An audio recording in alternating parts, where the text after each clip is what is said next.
Hello, I'm Paul Briley, and you're listening to Off the Comma. On this podcast, we explore all facets of what it means to feel stuck in life. We talk with people just like us who have found themselves sitting on a comma and not knowing where to go next. We'll unpack the experience, where they felt stuck, what they experienced, and what they learned. My goal is to inspire you by seeing yourself in others and finding possibility for yourself. Let's get into this week's conversation. And we are back with another exciting episode of Off the Comma, and very excited because we are now past the 100 episodes mark. And if I haven't shared this already, then I'll share it now. It's no surprise, as of episode 100, we started using video. That's certainly not earth-shattering. A lot of podcasters are doing that. We just hadn't been doing that in the past, and now we're going to be doing that. So I'm very excited for this week's episode because I have the honor and the privilege of having someone with me this week that I actually have met. I think it's been, Priya, 2 years ago, or within the last 2 years. Yeah, and we met through professional circles. She was speaking at an event that I was working at, and we've kind of connected a little bit here and there, and haven't really had a chance to spend a lot of time getting to know each other, but we've traded some thoughts and ideas, and I've been following her online and listened to a couple of her other podcast episodes as well, and I'm very excited to learn more about Priya through her story today, as I always do every week, and get to hear about her experiences with being on a comma and getting off the comma. So with that said, also Priya is from my community back in Sacramento. And even though I'm recording from Florida this week, it's nice to have that connection with back home as well. So I'm going to stop rambling now. Priya, I'm going to turn it over to you, and I'm going to let you introduce yourself. And like I do with every guest every week, I'd love for you to start by telling us first, how would you like to be known?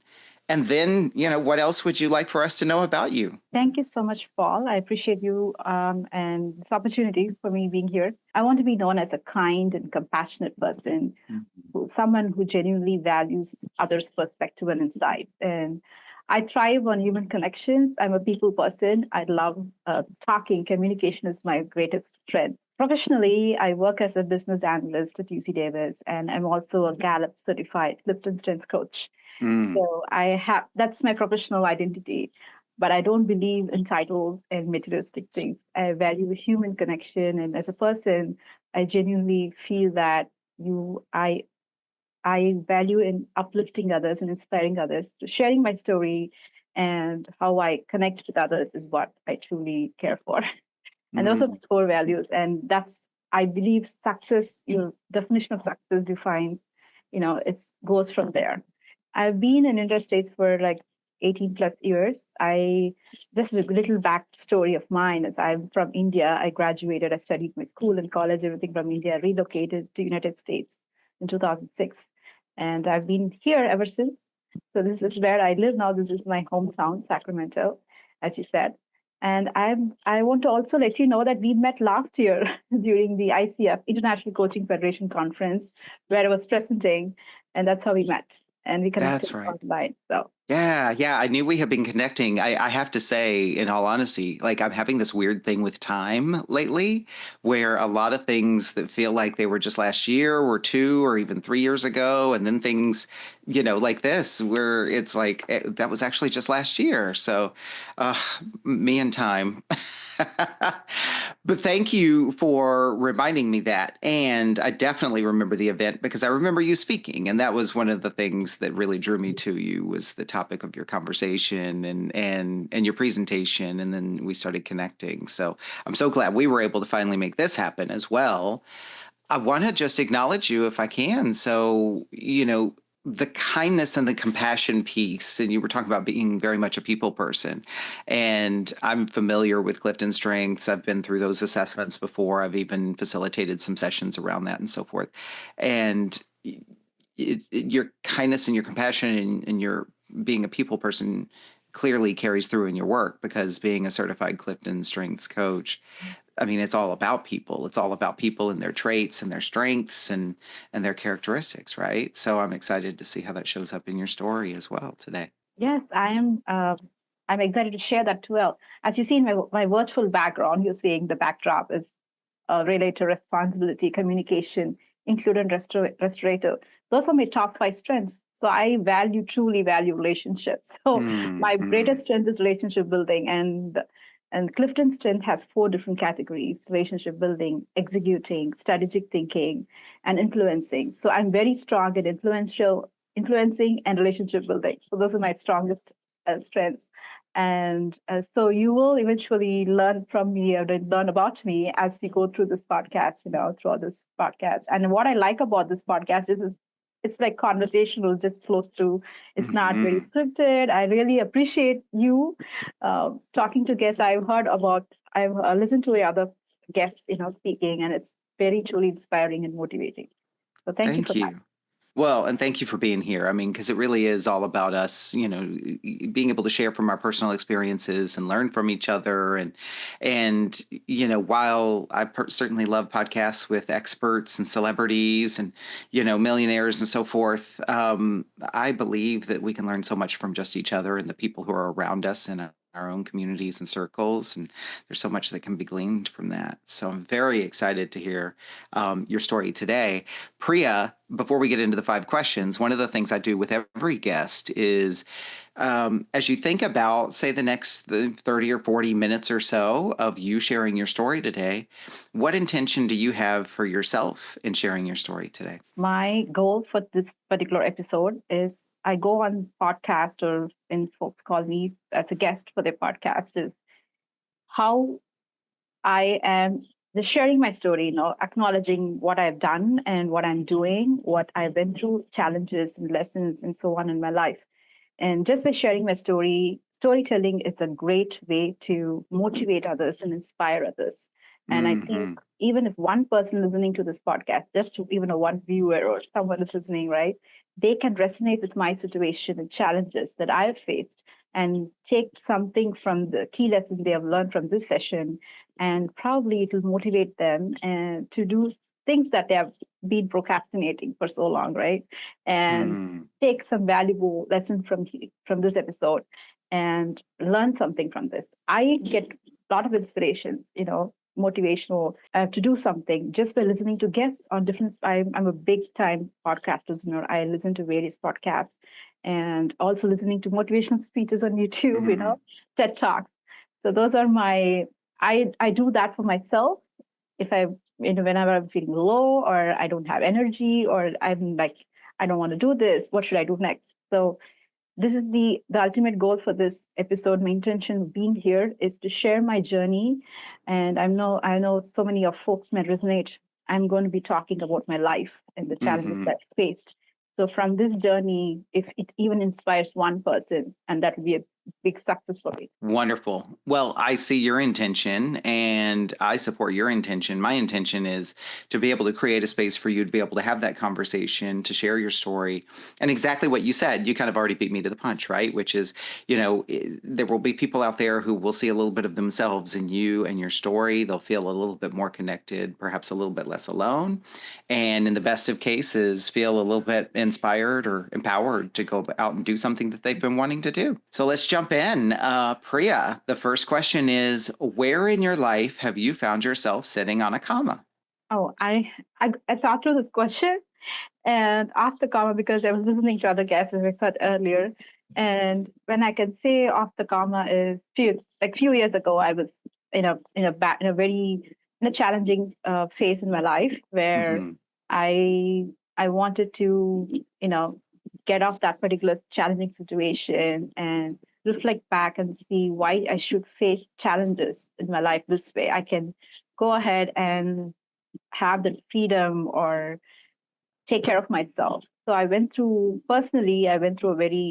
um, a very conflicting divorce, and it was a very challenging time a few years ago. And from that lesson, I've learned through all those years in my previous, in a relationship, being there, constantly struggling and finding myself in an environment where I was not safe, and going through those challenges was very difficult. And also, I was not working. And so that was a pretty big challenge for me to come out of that relationship and establish myself out there into workforce full time. And that part I would say after karma. I wanted to get out, and I wanted to establish myself, empower myself for myself and my kids. So Mm, to have that connection, to learn that lesson from my past life, actually I would call that as a blessing in a way that I've learned so much. And mm, so there is a change, the big life changes. There's a big life changing event that has happened in my life, and that life changing event, I did not see it as a resistance to move forward. I took that as an opportunity to further in my life, to proceed further in my life, to move forward in my life. So I took that bold step to see what I can do further for myself and to empower myself and my kids. So that mm. particular stage is what after coma, that was like I was stuck in that one phase of my life. Yeah, well, and I have to acknowledge, and anytime I acknowledge and reflect things, I'm kind of reflecting back what I hear. So if I ever reflect something back that's like, no, that doesn't land, be sure to let me know or correct me. Yeah, I'm making an assumption that, while you've kind of given us the summary and the snapshot, this was a big period. I mean, you're talking about having been in a marriage, having not working. It sounds like your job was the marriage and the family because you had little ones, right? And so to have all of that come to an end, just in the little bit that you've shared so far, there were that wasn't just one change, that was a whole lot of changes in a big package of change, and it sounds like it was kind of sudden, or rather it feels sudden by the time you're faced with it. Is that fair to say? Yes, I mean, yes, there was several challenges throughout the marriage. However, the pandemic happened, right? Pandemic, Mm-hmm. everyone was going through several things, and for me, I was going through this rocky relationship, and it was time that I took a bold step for myself, and Mm-hmm. there were resources that helped me and supported me, and in a very kind way. So if it's not for those resources, if it's not for my awareness. And also here I want to point out one thing is awareness piece, because Mm-hmm. a lot of times we are stuck in situations where we are not even aware something bad is happening to us. We normalize ourselves in the situation so much that we think this is okay. It is okay to do things this way, or it's okay to be this way, but it's not. So that Mm-hmm. awareness came to me very late in my marriage, like really late, like 16 years after. And when certain things had to happen for me taking that step to proceed, to go on, to move on to the next, to establish myself out there and to work for myself and financially to be independent, become independent financially. And it is tough. It is tough to Mm-hmm. take that decision because it's oftentimes that is the boldest decision I've ever taken without having a job. I was working part time in the last 2 years of relationship, but it was not that much. Mm-hmm. So to get out there to the workforce, how the work. I worked like a long time. I worked in India several years ago, decades ago, like 16 years ago, and coming back to the full time workforce and searching for a job hunting, everything I have to learn from scratch. I had to Mm-hmm. learn to establish a profile for myself, a LinkedIn profile. LinkedIn was new to me. I don't even know what LinkedIn was at the time. So I had to learn, I had to take baby steps. And Yeah. to be where I am here right now, I have to look back, I've accomplished so much. And I'm really proud of where I am right now. And I don't know what the future holds for me, but I am focusing more on my career and, self-care. It's self-care and career are my top priority right now. Of Mm-hmm. course, my kids. And those are the things I'm valuing a lot as of now. And taking time for yourself, which is what I didn't do in my marriage. I Mm-hmm. did not give importance for self care. I always put others first. I always put, oh, it's my family I have. If I don't, then who can? Who should? So it's always, and there was, and a basic human tendency, human being wants appreciation, being valued. So Mm-hmm. I was not being valued or being appreciated. So I was craving for that. So, and that is something, it's a basic skill. A person, if you someone gives you something, or even a stranger, you say thank you, and that thank you, I was not having that in my relationship. I was not getting that. So, and there's several things which I don't want to disclose. It's very personal, as well as Sure. the challenges. And it's been, when I think about now what happened in 2020, 2021, it's a long. I look back and I think, wow, I did so much. Yeah. I've accomplished so much. And I give myself a pat on the back. I say, Priya, you did this. You deserve to live a better life. And you are here and you can do this. You can proceed with your life. I so appreciate you sharing kind of the arc of the journey because I definitely, what I'm picking up on is you kind of start with the where was I sitting on the comma, what was the challenge, and then kind of where did it take me? And I'm going to ask more questions later to kind of unpack that even further because I know just from what I know about you that you've got a lot of great things to share there. I'd love to, though, kind of go back because there's something here I think could really be eye opening for some other folks, or maybe people like you said who are in this phase of being stuck and they're not aware of it, or maybe the awareness is so low, like it's just it's a whisper, right?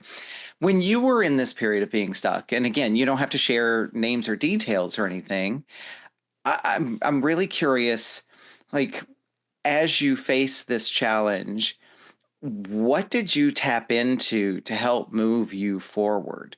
You shared a lot about what you did do and the steps you took and so forth, but what did it create for you? That's actually our second question. When you were sitting on that comma, what did it create for you? And I'm curious, like, what did you tap into that helped you do some of these things that you described? Uh, that's a very good question. So when I think about what helped me, the resources, I told you that some things helped me. It's first of all my family, like my sister, my brother-in-law, my uncle, aunt. There was a lot of family support, and their support, moral support. I'm talking about moral support, and Mm-hmm. that gave me a boost. That really helped me a lot. And my parents. I want to talk about my parents here very, very briefly because they are my support system. They used to be Mm-hmm. my support system. I right now I'll let you know more details because I lost both my parents last year, and very recently, I lost my mom in December 2024, and my father passed away a year before December 2023. So within a span of a year, I lost both the parents. And so this is Mm-hmm. a very challenging time for me even now to move forward with the grief that you carry. Mm-hmm. And so at that time, when I took the decision to separate, and their parents were really supportive, and they were in India at the time. And so my family, most of my family, they are spread over the United States and India. So I have family in both the countries. And this support system I had with the family support system, and I realized the awareness was there. Slowly, it was coming with my close friends, my friend circle. I have very trustworthy friends. No, you can have like 10, 20 friends, but not everyone is going to help you or trust you or give you valuable advice. So I have like two very close friends who I leaned on at the time. And then I also found out about few nonprofits who could help me with the resources that they have. And that has been the backbone. That gave me the strength to move forward, the strength to Mm-hmm. like, okay, I have this help within the community. Why can't I use it? And they can help me in a way because I was at one point I was so helpless. There was no one to help. Um, because my family was, though half my family members in the United States, they were not within the area where I was, or within the same state. Mm-hmm. So it was challenging for me. And without the local community resources, the support, I would not be here. I want Mm-hmm. to emphasize on that. And there are resources out there in the community that they can guide you and provide you help if you are a victim of sexual assault or domestic violence or human trafficking or any. There are domestic violence nonprofits in your county. Check out that. I want to just address this as a whole and folks who are listening to this. And and also there are resources for everyone who's facing any challenges, like mental health resources and the housing and shelter.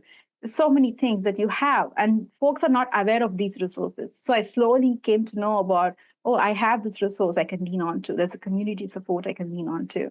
And I don't have a job, full-time work, but how am I going to support myself financially? And that's what my family comes in.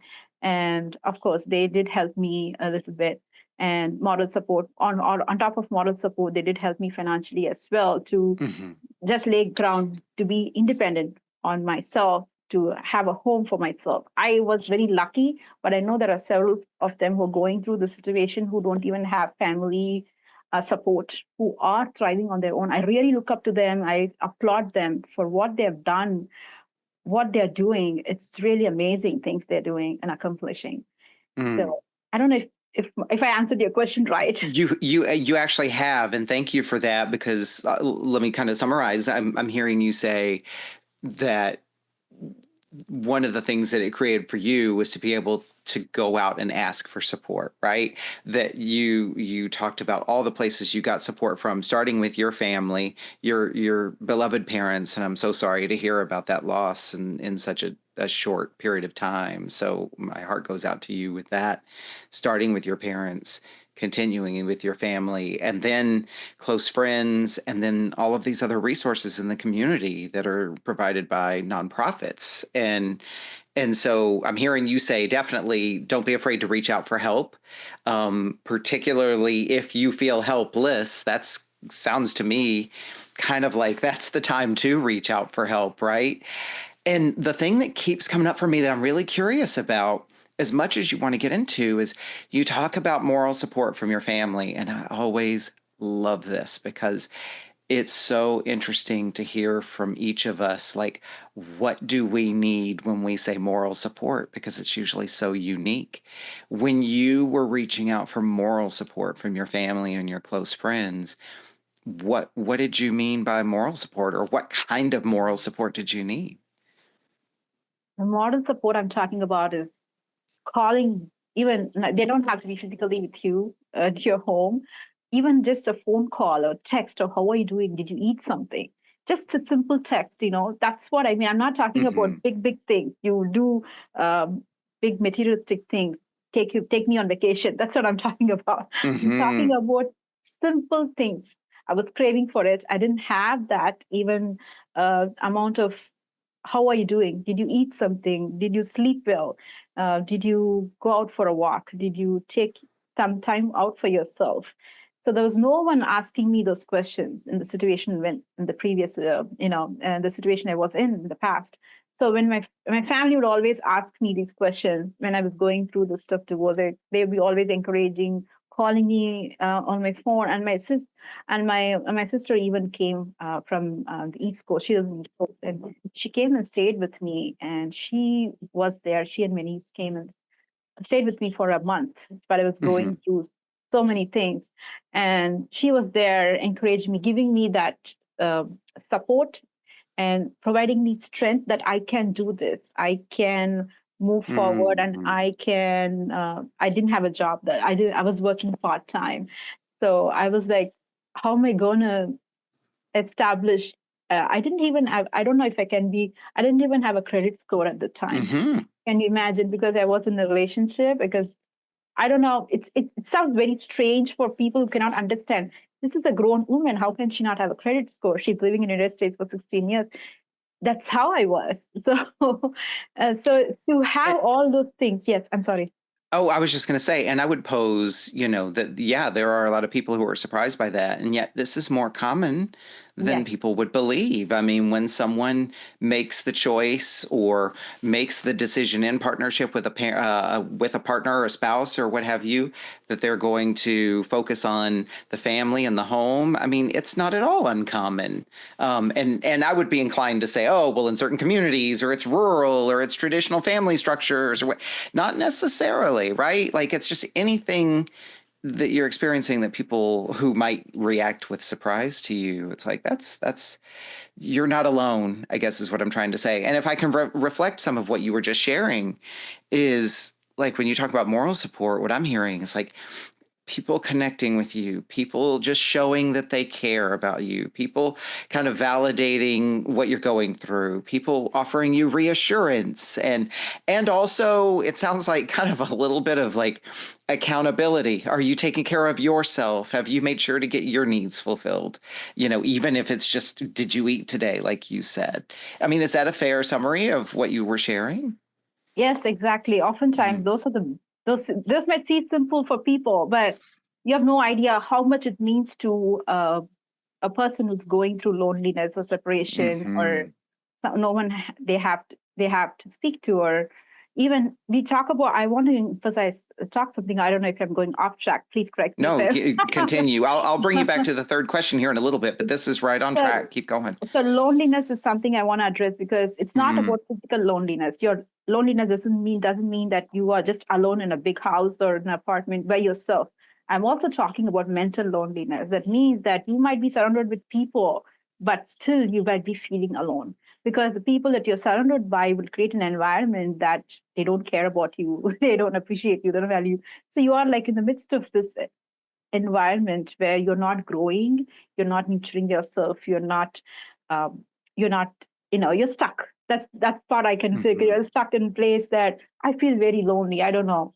I feel like no one is there to talk to me. No one is appreciating me, valuing me, and those feelings are also is I would say that is a loneliness, a mental loneliness that you go through.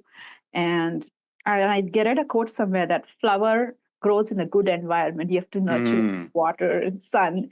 If the environment is bad, the flower doesn't, go out. So that's a very good example that I want to say because you grow with surrounded how people are surrounded and environment and not just physical people in the sense are there folks within you that are surrounded by you, are they creating a space for you to grow, are you mm, in a safe space, are you valuing more for yourself, are they giving importance for your self-care, are they respecting, respect is something that I would tell you people should respect, the mutual respect. If you're in a relationship, what kind of relationship? I'm not talking just about, familiar relationship, any relationship, work relationship, or family relationship.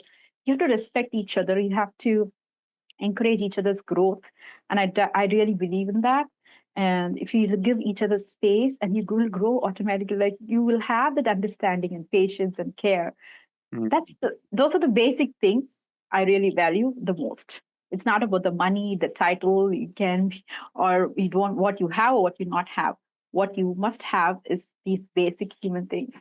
Such a powerful comment, and I was actually, I don't know if you saw me reaching over. I was writing some things down because it's kind of prompting me for some to kind of reflect on and think about some things and possibly do something with what you shared. But you talk about respect and needing to be in relationships and environments of respect, which also, this is me taking my own thing out of it, right? And also, how am I showing that to myself as well?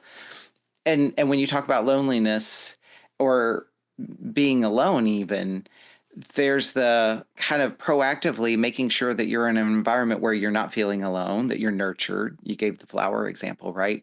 And yet, when you do find yourself in a situation where you're stuck or things have kind of gone in a direction you don't want them to, how isolating and alone it can make you feel, right? And that's kind of what I'm taking from what you shared is, you know, A, strive not to be lonely, and B, recognize that when you're in the thick of it, something really challenging is happening, how easy it is to feel alone when you may not necessarily be. Yes, that's right. You summarized it really well. In isolation, not voluntarily, but you are put in isolation because of things happening around you, and you should get yourself out of there because those environment is not what you want to be in, and if you are stuck in the environment, you're not going to grow.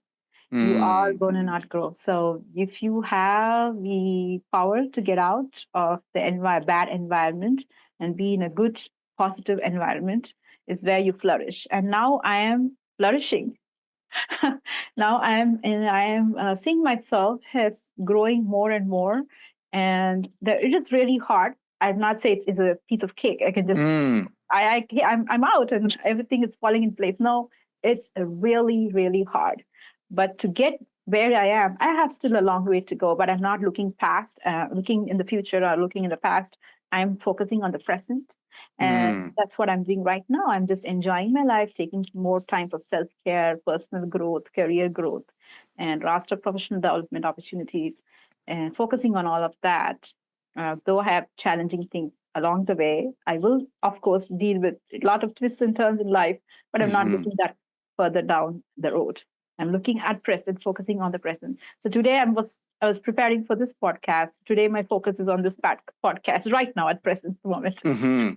That's what Well, I'm focusing on. and I was going to say, I think you even showed that to us. I'm just shifting here, but I think you even showed that to us early on, right? When I was asking where were you sitting on a comma? I mean, you kind of shared it briefly, and then you wanted to kind of get back to where I am and what I've done. So, I mean, I can see kind of where you place your emphasis is present and or where do I want to go, which sets the stage for really the next question, which is, as you look back at the comma you were sitting on, and you can go back and share more along the way too, but what have you learned about yourself as a result of sitting on this comma? What are you learning? I learned that I'm not giving up on things that I want to pursue, and Mm, there's a lot of I lost confidence. I had very low self-esteem. I really literally changed myself for someone else or something they wanted to aspect, put things in me, and I was not that person. I lost myself. So right now, who you see me is the real Priya. I was like this mm, like 20 years ago. It's very energetic, positive, talking, communicating. I lost all of this in one point of life in the coma I was sitting on. And then I got all this back because now I have the freedom and I am in a positive environment and putting myself out there and to see this is how I am. I love to speak and communicate. Even the even that we met on an ICF, I love to do presentations. I have interest in public speaking. So when I came to the ICF, I was not sure. I don't know. I submitted the proposal and I got accepted. And I did a proposal. My presentation was on Ikigai, the Japanese mm, life methodology about reason for being. And I did that as my challenging thing that I want to do. Because as you can see, my strengths, the virtual back communication is my top strength. And I'm very good in presenting, and I'm a trainer and facilitator at my work. So I thought, okay, why can't I do public speaking? And this is one of the big events, and I really didn't get the fact that all the audience members, of course, are coaches. I'm the only one who's not coach, I believe. mm. That, I was like, oh, I'm not even a coach yet. I was not a Gallup coach then when I came to ICF conference. So so those are the challenges I learned myself, and I learned to establish more of my strengths. And even now, and when I'm talking, I have at least I'm thinking I have more self-esteem, high self-esteem and more confidence in what I do and things that I do now, because I'm putting myself in the situations. I can do this. I want to do this. I Mhm. can do this more. So it's all there. I'm learning. There's so much lesson that I've learned. I'm still learning. I'm sure I'll be learning more along the way. Well, and I see that come through, right? And I have seen that come through before. We were even doing this interview. You say, I had lost the confidence, and now in what you're sharing, you're saying I've found it or reclaimed it. It sounds like, and yet it seems like there's also something more there, right? It's like confidence in what I can say and confidence that I can find something to say. I mean, it seems like it's not just, oh, I'm confident. It's something else too, or am I wrong? You are right. Because if you have asked, if you have talked, if you have spoke to me like 10 years ago, I would not be sharing all these information. I kept to myself. I Hmm. wouldn't share anything personal with any of, even for my friends, what's going on in my life. I would not share. I'm very timid and very soft spoken, very soft, not soft spoken in the sense, not confidently, but I don't talk about my personal things outside the house. I keep Hmm. everything to myself, whatever is going on. I don't share anything with anyone, even my family members. That's what I did a very big mistake by doing that. Now I'm Mm. like, who I'm seeing, if you have anything you need to share, you have to, even your personal things that if you, as long as you're comfortable in sharing, if you're in a situation, you find yourself in the darkest moment or place, You need to get out there and share your, share your, what you're feeling. If you're feeling very low, if you're in a dark, if you're experiencing something bad, try to get, I want to say here again, asking for help is the hardest thing someone can Mm, do when they are in a very low point, or they are going through depression. So they cannot ask for help. And I oftentimes, I think I'm again losing track here. I no, want to say keep is, going. I want to say is, someone might ask you, Priya, they might say, how can I help you? What help you need? Oftentimes, I find that question very vague. Like, okay, you're there to help me, but can you not say that? Can you not ask that? Can you just do it? I Hmm. don't know if that's something very rude of me to say, but because recently my mom passed away, and then what can I help you? And I had several. I have this friends group I'm connected with, and they're so helpful. Very glad that they are there, and I'm really really glad they helped me. They were with me. They would do help like without even me asking them. And Hmm. at that point of life, like a few years ago, I would have asked, "Do you need help?" Who wants help? Because I was not connected to many people, because I'm in various support groups and whatever. I volunteer a lot. I'm also in support groups that I'm involved with. I've got connections from friends and a few circles of friends now. Hmm. And I've established relationship building is my strongest asset. So looks like whoever I talk to, I like kind of hit a connection, and they're like, oh yeah, Priya, we know her. So, but Yeah. and I'm here, I'm reiterating that point of, if someone is in your life, a friend or family member or anyone is going through something hard, and then you reach out to them and say, do you need any help? Don't ask that. Just say it. Tell them, okay, I'm going out for lunch. Do you want to join me? Can I grab you a bite of Mm. burrito? Can I grab you a cup of coffee? Okay. Sometimes they may not be interested in opening the door to you. They will be not even in a place that they don't even get out of the bed, or they're just feeling very low. Just leave things out the door. Seriously, do that. Hmm. Do that. And that gives them so much hope. For me, it did. So when you're going through things like that, you really don't want to ask for help, but they want help. I personally Hmm. went through it. I would need help, but don't ask me, just do it. Can you? So, I um, really appreciate you saying this too, because I, I- there's so much there, right? I think what you're offering obviously is your own perspective from your own experience, right? And so many people go through that. And I don't think a lot of people could really articulate it the way you've been able to articulate it for us, right? Which is, when you are in the depths of it, asking for help doesn't come easily. And so, therefore, when people ask you, how can they help? You don't really even know what to say. You're not really resourceful enough to be able to say, well, I could use help with this, and then I need that, and so on and so forth. And then there's this kind of belief that you're being a burden, or that you're kind of bothering people, or and so forth, right?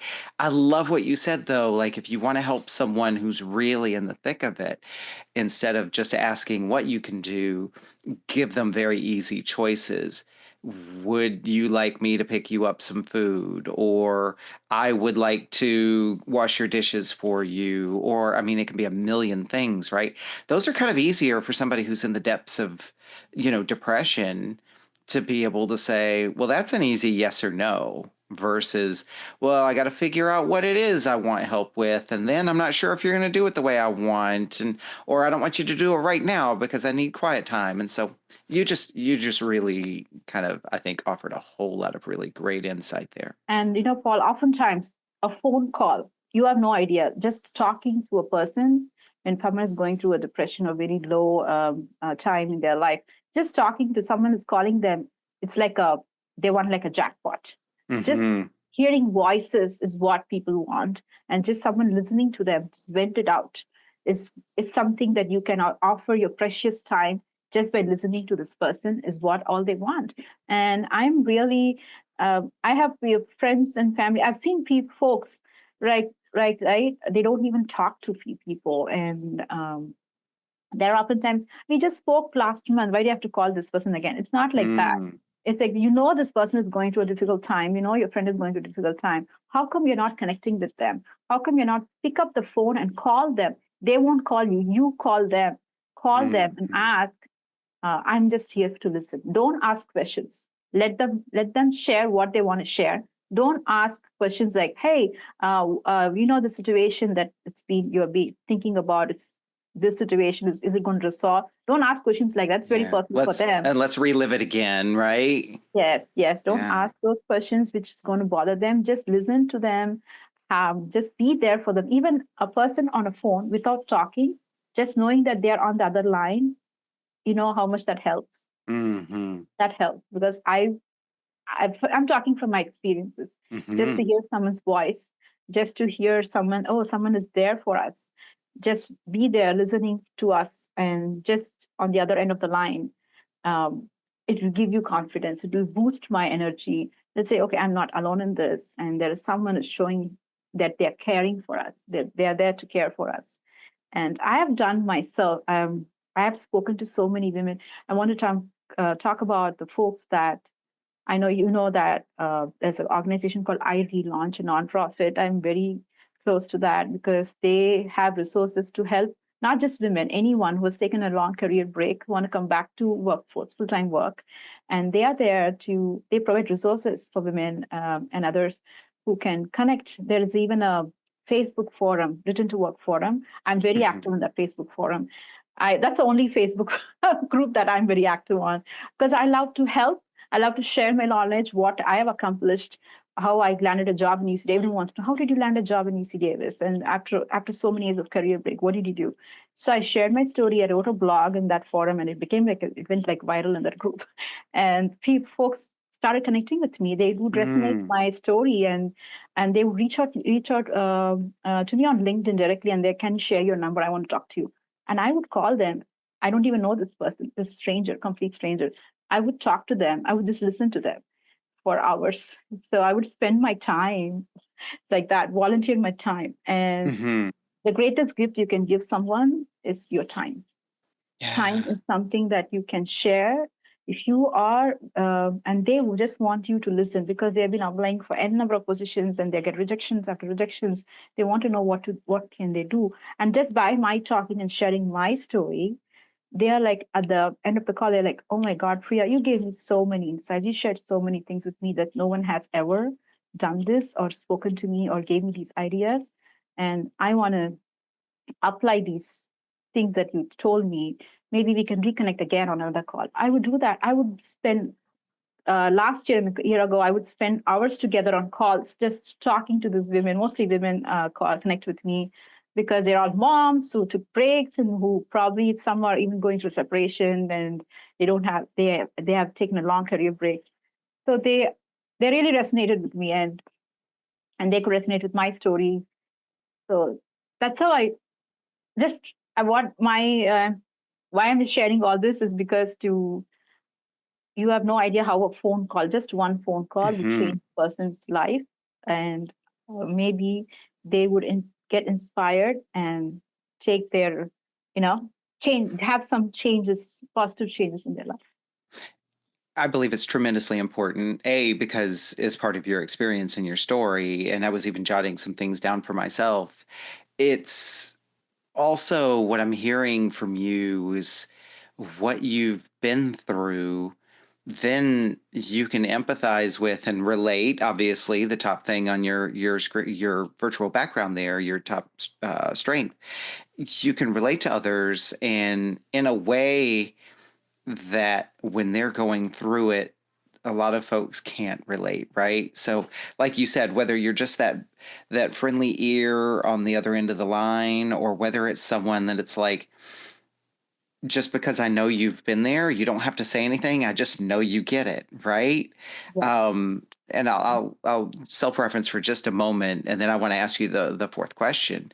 It's kind of like, it's no secret. I share my story with folks on here about how, I quit drinking alcohol a little over 3 years ago and so forth, right? And it's just interesting because there's so many people who support those of us who decide to make a life change like that, right? Alcohol, whether it's drugs or exercise or diet or whatever, right?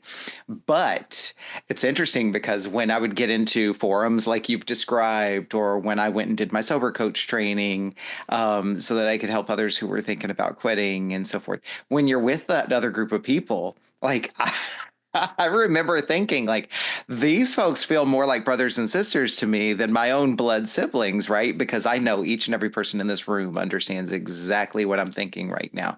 And I share that because that's what I'm hearing you say. You've described this very articulately or very, very clearly, I think, in the way that you want to describe it, which is I've been there. I know what it feels like. I availed myself of these resources, and now I want to be a voice for those people.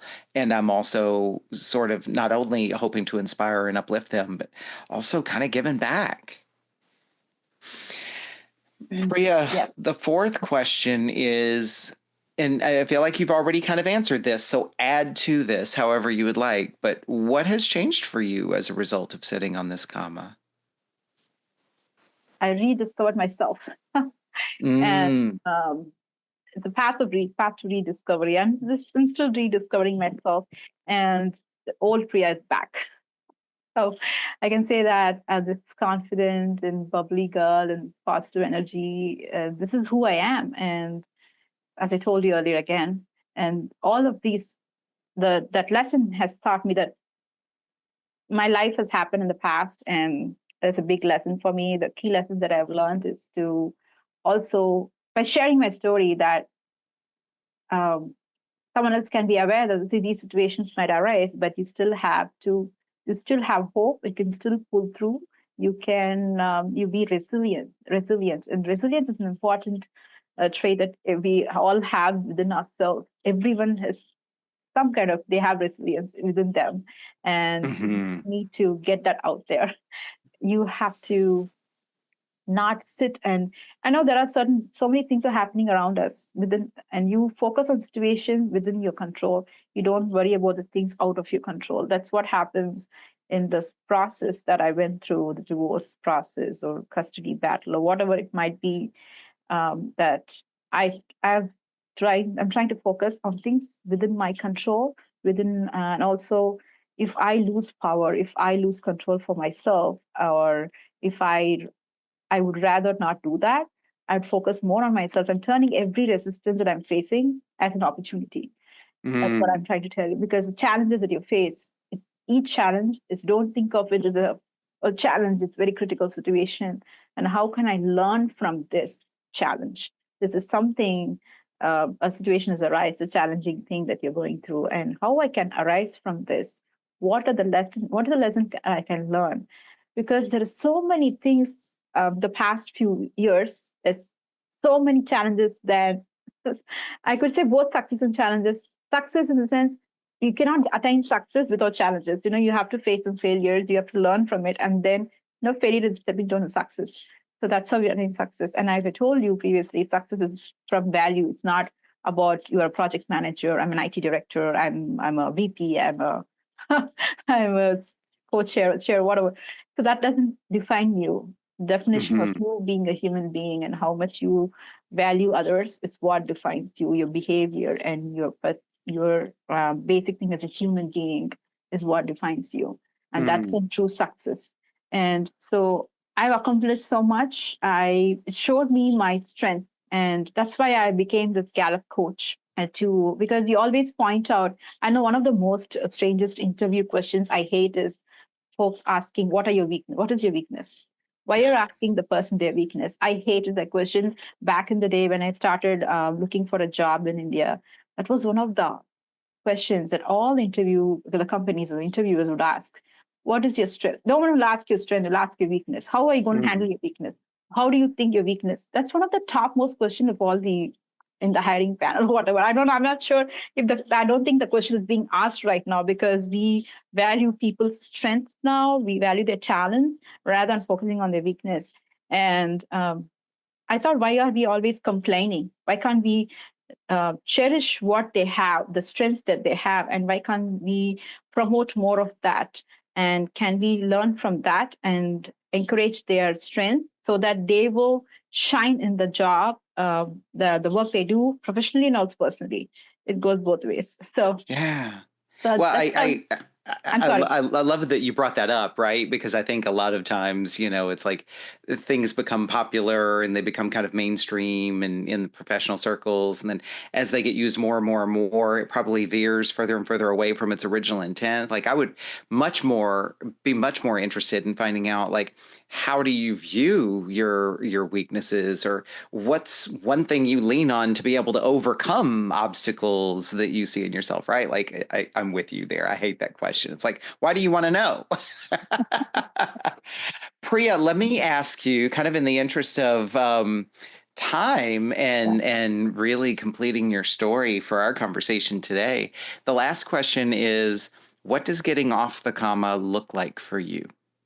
Getting off the coma looks like, of course, success, achievement, and it defines you the way you want your life to be. The freedom. And freedom is, we take freedom as a thing that you say, oh, I want to wear whatever I want to wear. It's not that. It's not that. It's doing basic things, the freedom to travel, the freedom to go where you want, the freedom to um, be creative in your own mind, to think for yourself. That's Mm-hmm. the freedom I'm hoping for. That's a basic thing, right? Where you stand, very basic thing. And there are people around the world, right? They don't even have that freedom. They cannot think for themselves.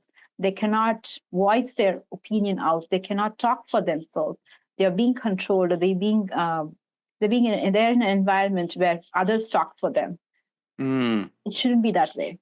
Everyone, every individual is entitled for their own speech, their own voice, and I believe for me, finding my own voice right now, like I'm talking to you, this would not have happened if I was still in the coma, if I was still stuck. Mm-hmm. This has happened. This episode today we are recording right now, this has happened because I'm off it. I have established a pathway to where I want my life to go, and taking care of more of myself and focusing on people I love and connect with. I love what you just said because it's so empowering. I'm personally taking a lot from that, right? Like the think for yourself seems to be a message that the universe is sending me because you're the second person in 2 days where that's kind of come up in the conversation. And I also think, you tell me, but it also sounds like, just based on your story, that the freedom is also freedom from some of our own thinking, like you were talking about earlier, when you're feeling lonely or you're feeling like you don't have as many options and choices, or feeling like what other people have said or the rules that other people have imposed are true. It seems like also thinking for yourself and the freedom to think and say what you want and need to say, and also to not give in to the voices that aren't serving your best interest or serving your needs. Is that true? Yes, that's true. You put it really clearly. Thank you for Mm. that. Yes, that's what I was hoping for. Yes. Wonderful. Priya, there's obviously so much more we could get into. And Yes. unfortunately, these podcasts have a time limit on them. So, what I'd love to do is kind of bring it to a close by kind of completing a couple of other things. So, first of all, anyone who is interested in learning more about you, connecting with you, maybe being a part of some of these discussion groups that you described in Facebook, I will put all of the links and information in the show notes. But where can people find you? Where can people look you up? I'm very active on LinkedIn, so I'm a professional. LinkedIn, I browse LinkedIn every day, so you can connect with me on LinkedIn. I shared my LinkedIn profile to you, Paul, so I believe you'll have that listed. And I'm also on Instagram. It's Hmm. right now it's a private profile, so if you message me, and then I can connect with me on Instagram as well. So I'm in both, and so that's why you can find me on LinkedIn. Excellent. Wonderful. And I certainly hope people will reach out to you because I know some of your life experience is something that so many of us can relate to. One last thing that we do here is a section that I call acknowledgments. And that's because if this podcast stands for giving people voices, letting people kind of share their experiences, and really lifting people up, I feel like your story wouldn't be complete if we didn't give you an opportunity to do that same thing. And so with this section, it's all about, looking at your circle and thinking about who you might give a voice to or boost or lift up or promote. And that can be other causes, organizations, it can be other creators, or it can be just people in your family or circle of influence who matter to you. So I'll put the names and the links in the show notes, but as you think about your story, who would you like to acknowledge today? I would like to acknowledge my employer, UC Davis, because if not for them, I wouldn't be sitting here and talking to you. Mm, Because employment is something that I wanted to go for a full time work, and I am here. It's been 2 years I'm employed. I have an incredible boss and supportive colleagues and who are like family, and it's really, people say work is not family, but for me, work is also family. I don't hmm believe work is not family. Actually, for some people, most of them, I think, especially folks who are lonely, work is family, right? mm, And I connect with them a lot. So I acknowledge my UC Davis family here and shout out to them. And also, I relaunched as an organization that I attended their virtual job fair conference where I learned about them, about returnships, folks who are on career breaks, just like internships, they offer returnships for folks who are returning to work after a long time. So they don't have strenuous interview, the rounds. Some companies offer, they go for 6 rounds of interview, which is ridiculous. hmm I think. So you have these virtual conferences is where I connected with a lot of women, and that's where I got resources to take from there and then proceed with the job hunting process with LinkedIn. I learned more about LinkedIn from there. So I'm still connected with folks in Riley Launch. I volunteer with them. Give my time in that Return to Work forum on Facebook, and you can. That's I want to give a shout out to ID Launch and also My Sister's House. It's a hmm nonprofit organization in my local Sacramento county. And probably you probably heard about it. My Sister's House. hmm They help Asian Pacific victims and survivors of sexual assault, domestic violence, human trafficking. Not just Asian Pacific women, if any women of any race or ethnicity, they are there. They provide resources. They provide free legal resources. They run free legal clinics, and they provide domestic, shelters for women and children. It's very dear to my heart because I have gone through counseling with them, and they have helped me a lot in ways that I hmm cannot describe. They have supported me and helped me so much. So I want to give a shout out to My Sister's House here in Sacramento. So these are I just want to acknowledge all this. Of course, my family members who are hearing this, hmm and they are family members and friends who have. I'm also in various support groups with divorce support groups, and I'm really connected with them right now. They're my very closest bunch of friends I have, and so it's everyone. I love it, and I appreciate how you kind of bring that full circle because one of the things you shared with us early on in the podcast was how important it was to reach out to resources for help and support, starting with your family and then your friends and then these organizations and these nonprofits. So yeah, you really give us a great kind of picture and a story, if you will, of some of the places where you can not only find resources and help, but like you just said, they've become my friends, they've become my community too. So, not being afraid to actually not only ask for help, but seek it in places that you probably wouldn't have thought of before. So, I definitely invite and encourage folks to look at the show notes. And I'm kind of looking at it on the screen here. Look at the show notes, check out these organizations that Priya has acknowledged today. And even if you're in another community somewhere else in the country or the world, I bet you probably have an organization or several organizations just like these within your own community. So, and if they don't, maybe that's a clue or a sign, I should say, a signal for you to consider starting one. So, Yes, yes, right? yeah. Priya, thank you so much for joining us. I know I went a little different direction than at minimum the other podcast episode that I had listened to, and I was listening to that while I was driving and really kind of soaking in and absorbing some of the things that you had shared. I heard some of the same themes today, but I also feel like we were able to talk about some things that you didn't quite get to in at least that other podcast episode. So I'm very grateful for you sharing that with us today.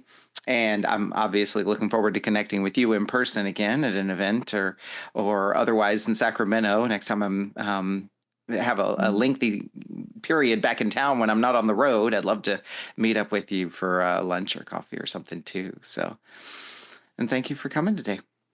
Sure, and I'm glad, and thank you so much for this opportunity and have this open talk. And I love the way you structured this one, the storytelling, conversational flow. I love this Thank podcast, you. and I appreciate you doing this for folks, all over the world, and they can listen to you. And all your guests are awesome, and they share valuable life lessons. And I'm incredibly happy that I'm one of your guests. Thank you. Thank you.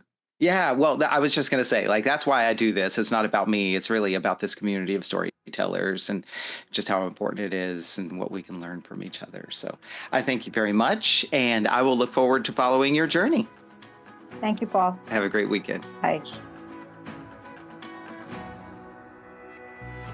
What an honor it is for me to hear and share these powerful stories. I hope you feel the same way. Think about what you learned from this conversation. I encourage you to write it down in some form of journaling or reflection, because surprises can reveal themselves to you when you write your thoughts down. If you were moved by today's conversation, pass it along to someone you care about. And if you do discover something you'd like to unpack further, book a call with me and let's talk about it. My links are in the show notes. Be sure to like this episode and follow the podcast here on this platform and all social media at Off the Comma. Feel free to interact and comment. Thank you for listening to this episode of Off the Comma. As always, keep noticing and keep listening.